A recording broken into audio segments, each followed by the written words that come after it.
Cuando nuestros antepasados prehistóricos estudiaban el cielo después del ocaso, observaron que algunas de las estrellas no estaban fijas con respecto al patrón constante de las constelaciones. Por el contrario, 5 de ellas se movían hacia adelante lentamente por el cielo. Después, retrocedían durante unos meses y volvían a avanzar, como si no pudieran decidirse. Nosotros las llamamos planetas. En griego quiere decir errantes. Estos planetas entrañaban un profundo misterio. La primera explicación era que se trataba de seres vivientes. ¿De qué otra forma podría explicarse su extraño comportamiento espiral? Más tarde se pensó que eran dioses y después influencias astrológicas incorpóreas. Hasta entonces se pudo contestar la pregunta fundamental que está en la raíz de la ciencia moderna. ¿Cómo trabaja todo esto?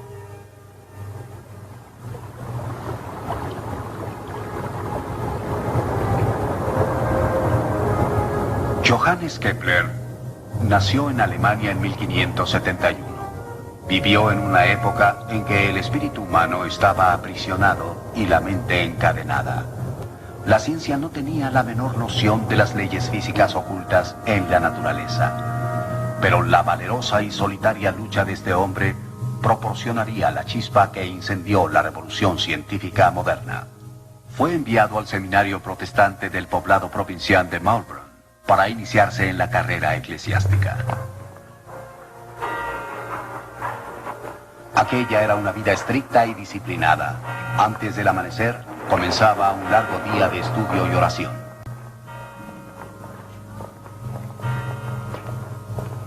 Era la época de la Reforma.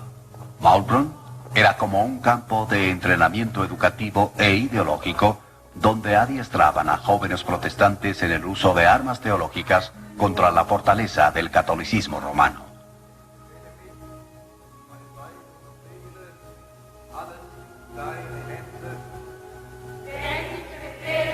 Kepler hizo pocos amigos en los 2 años que estuvo en Maulbronn.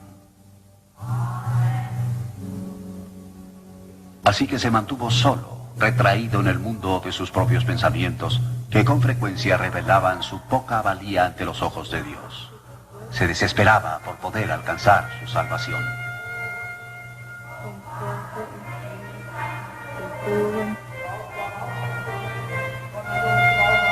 Pero para él, Dios era algo más que el castigo. Dios era también el poder creador del universo.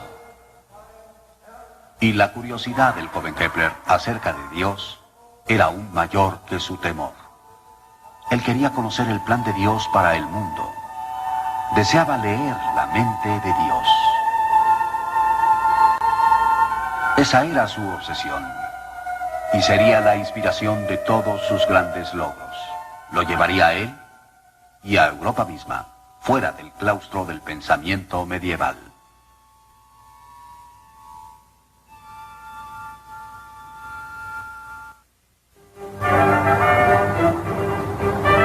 En 1589, Kepler abandonó Maulbronn para continuar sus estudios en la gran Universidad de Tübingen.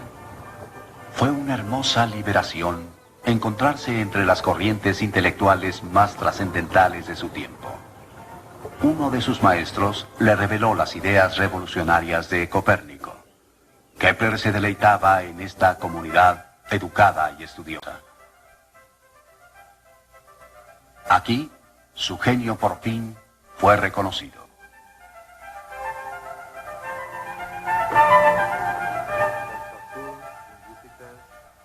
Kepler no llevó a cabo su ordenación después de Tübingen. En cambio, y para sorpresa suya, fue llamado a Graz, en Austria, para convertirse en maestro de matemáticas. Su frustración debe haber sido enorme. Finalmente, decidió que las observaciones planetarias por tanto tiempo aceptadas eran inexactas y no su modelo de sólidos empalmados. Solo existía un hombre en el mundo que tenía acceso a observaciones más precisas. Ese hombre era Tycho Brahe. Por azares del destino, Tycho le había escrito recientemente para que se reunieran. Kepler estaba renuente al principio, pero no tuvo alternativa.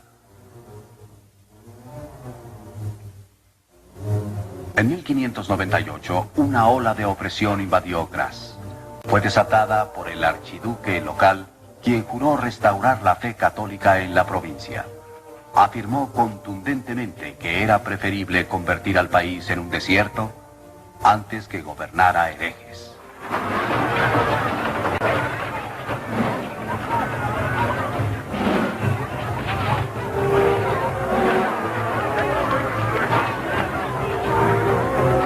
La escuela de Kepler fue cerrada. Fueron prohibidos los cultos y el canto de himnos, así como la posesión de libros de tendencia herética. Los que se rehusaban a convertirse al catolicismo eran multados con el 10% de sus bienes y exiliados del país bajo pena de muerte. Kepler optó por el exilio. Nunca aprendí la hipocresía. Soy sincero en mi fe. No juego con ella.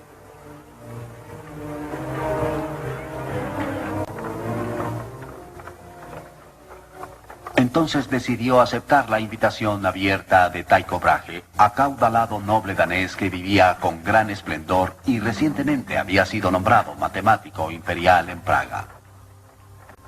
Kepler abandonó Graz con su esposa y su hijastra y emprendió el difícil viaje.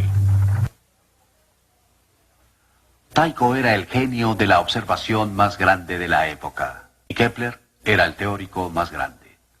Ninguno de los dos por sí solo podría lograr la síntesis que ambos sentían que podría formularse ahora. El nacimiento de la ciencia moderna, que es la fusión de la observación y la teoría, se tambaleaba en el precipicio de su mutua desconfianza.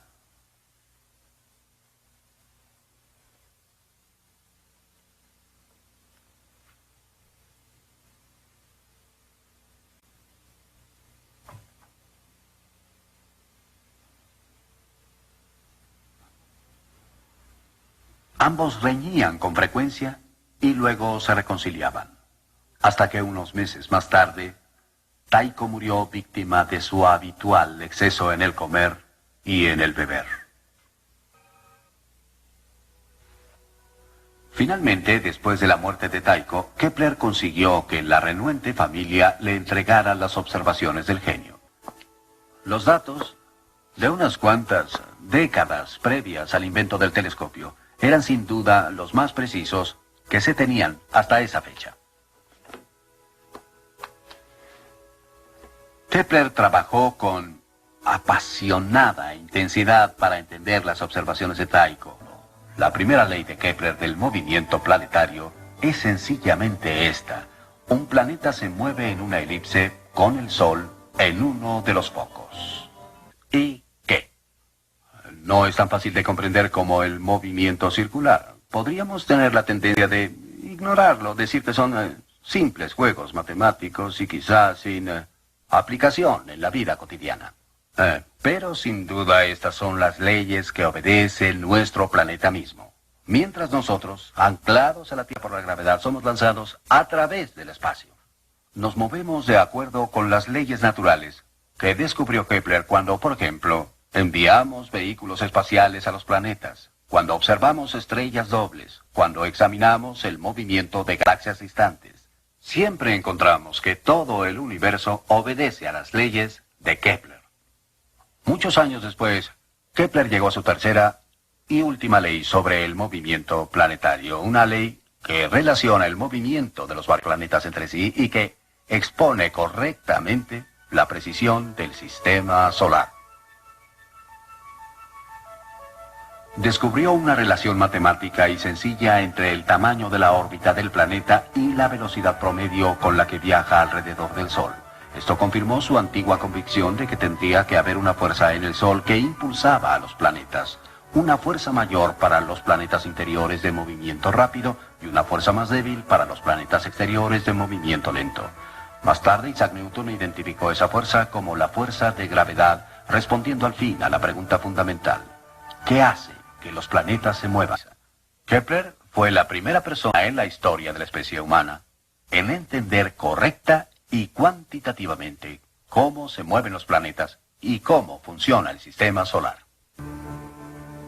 Antes de Kepler, la astronomía tenía poca relación con la realidad física, pero con él surgió la idea de que una fuerza física movía a los planetas en sus órbitas. Él fue el primero en combinar una audaz imaginación con medidas precisas para salir al cosmos. Y esto lo cambió todo.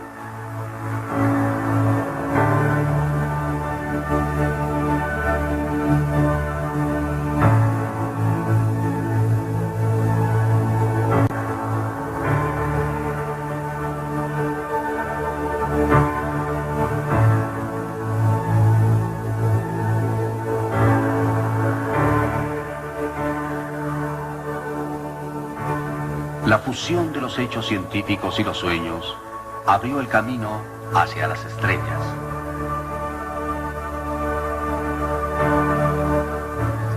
Cuando niño, Kepler había captado una visión del esplendor cósmico, una armonía de los mundos que buscó incansablemente toda su vida. No había encontrado la armonía en este mundo, pero sus 3 leyes del movimiento planetario representan, como ahora sabemos, una verdadera armonía de los mundos. Sin embargo, a partir de su obra, sabemos que las leyes científicas atañen a toda la naturaleza, que las mismas leyes se aplican tanto en la Tierra como en los cielos, que podemos encontrar la resonancia, la armonía entre nuestros pensamientos y la forma en que funciona el mundo.